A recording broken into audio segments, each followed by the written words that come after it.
बहुत बढ़िया खाता हूँ खाना और रोज गाता हूँ गाना। अरे यार, आज तो बहुत देर हो गई। इस खतरनाक जंगल को देखकर तो मेरे हाथ पैर ठंडे हो गए हैं। अगर मैं वक्त पर गांव नहीं पहुंचा तो मालिक बहुत नाराज हो जाएंगे। तभी हरिया को एक आवाज सुनाई देती है। सुनिए हरि जी। अरे, ये आवाज किसने दी? तभी हरिया को सामने कुछ दूर एक औरत खड़ी दिखाई देती है। अरे भाई, ये औरत अकेली इतनी रात को इस जंगल में क्या कर रही है? चलकर पूछना पड़ेगा। फिर हरिया अपनी बैलगाड़ी उस औरत के सामने लाकर रोक देता है और उससे पूछता है। अरे सुनिए, आप इतनी रात को इस खतरनाक जंगल में अकेली क्या कर रही हैं? तभी वो औरत मीठी आवाज में कहती है। अरे हरि जी, आप आ गए। मैं कब से आपका इंतजार कर रही थी।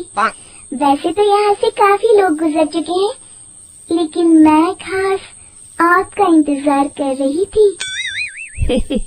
अच्छा, तुम सच कह रही हो?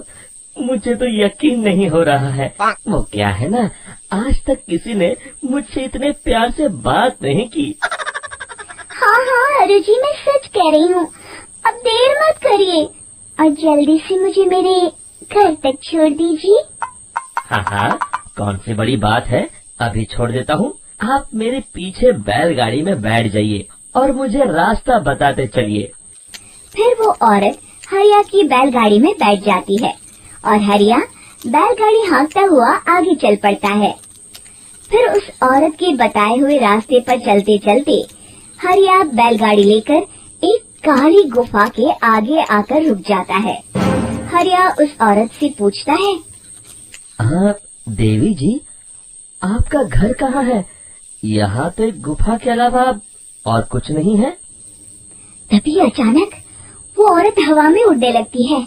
देखते ही देखते उसका सुंदर रूप एक डरावनी चुड़ैल में बदल जाता है और वो जोर जोर से हंसती है। अरे तू तो एक नंबर का बेवकूफ निकला। तू तो मेरी आसानी से मेरी बातों में आ गया। अरे मर गया रे, ये तो एक चुड़ैल है। हे भगवान बचा ले, ये तो बड़ी डरावनी दिखाई दे रही है। और फिर अगले ही पल हरिया की बैलगाड़ी में रखा सारा सामान हवा में उड़ता हुआ उस काली गुफा के अंदर चला जाता है और वो चुड़ैल भी उस गुफा के अंदर जाकर कहीं गायब हो जाती है। हरिया ये नजारा देख बुरी तरह घबरा और परेशान हो जाता है।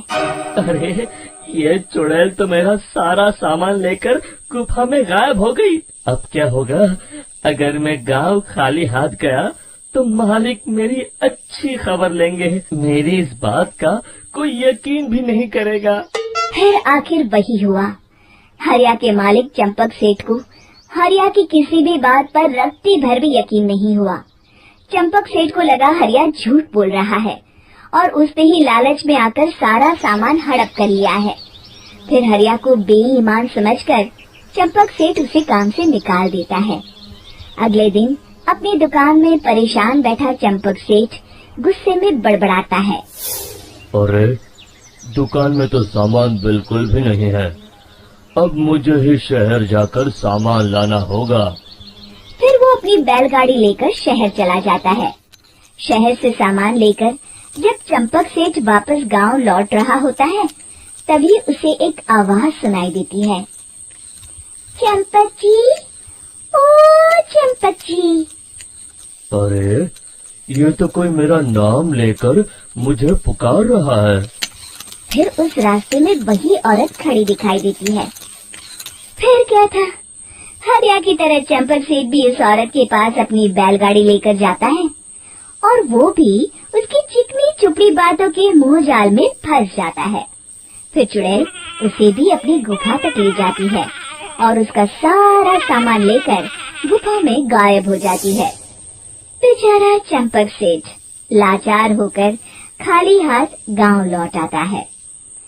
फिर ये उस जंगल में रोज की बात हो जाती है। जो कोई भी शहर से कुछ लेकर गांव की तरफ लौटता, वो चुड़ैल उसे बेवकूफ बनाकर उसका सारा सामान लेकर गुफा में गायब हो जाती।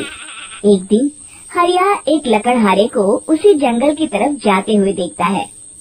फिर हरिया उसे रोकते हुए कहता है, अरे भाई, क्यों अपनी मौत को दावत दे रहे हो? मेरी बात मानो, आगे जंगल में मत जाओ, वहाँ एक बड़ी भयानक चुड़ैल रहती है। लकड़हारा हरिया की बातों को नजरअंदाज करते हुए कहता है, अरे भाई, मुझे पहले ही बहुत देर हो चुकी है, मुझे जाने दो भाई। शाम तक लकड़ियाँ काट कर शहर के बाजार में बेचना है। तुम अपनी ये कहानी किसी फुर्सत में बैठे इंसान को सुनाओ, मैं तो चला। इतना कहकर लकड़हारा वहाँ से आगे जंगल की तरफ चला जाता है। फिर अगले दिन गांव के मुखिया के घर के बाहर बहुत सारे लोग जमा हो जाते हैं। तभी हाथ में कुल्हाड़ी लिए खड़ा लकड़हारा कहता है, अरे मुखिया जी, अब आप ही हमें बचाइए उस जंगल वाली चुड़ैल से। हमारा सारा काम तो शहर से ही होता है। अरे मुखिया जी, उस चुड़ैल की वजह से तो मैं पूरी तरह बर्बाद हो गया हूँ। हम सबको मिलकर उस चुड़ैल का कोई इलाज करना पड़ेगा। तभी भीड़ में खड़ा बीरा कहता है, आप लोग चिंता मत करिए, कल से वो चुड़ैल किसी को नहीं लूट पाएगी। मेरे पास एक बहुत अच्छी तरकीब है। तभी चंपक सेठ उसका मजाक उड़ाते हुए कहता है, अरे तेरा नाम वीरा है तो क्या हुआ? तूने अभी उस चुड़ैल को देखा नहीं है? जाकर अपना काम कर, बड़ा आया। तब मुखिया जी कहते हैं, नहीं चंपक सेठ, मुझे लगता है हमें इस लड़के को एक मौका देना चाहिए। फिर सभी गांव वाले मुखिया जी की बातों से सहमत हो जाते हैं और वीरा शाम को एक बैलगाड़ी में कुछ सामान लादकर उस जंगल की ओर चल देता है। वीरा, ओ वीरा, कहाँ जा रहा है? तभी वीरा मुड़ के देखता है, वही चुड़ैल एक औरत के रूप में खड़ी है। अरे बहन जी, मैं आपको ही ढूंढ रहा था। देखिए, मैं आपके लिए क्या लाया हूँ। अरे वाह, तो खुद मेरे लिए इतना सामान लाया है। तू ही अकेला गांव में समझदार है।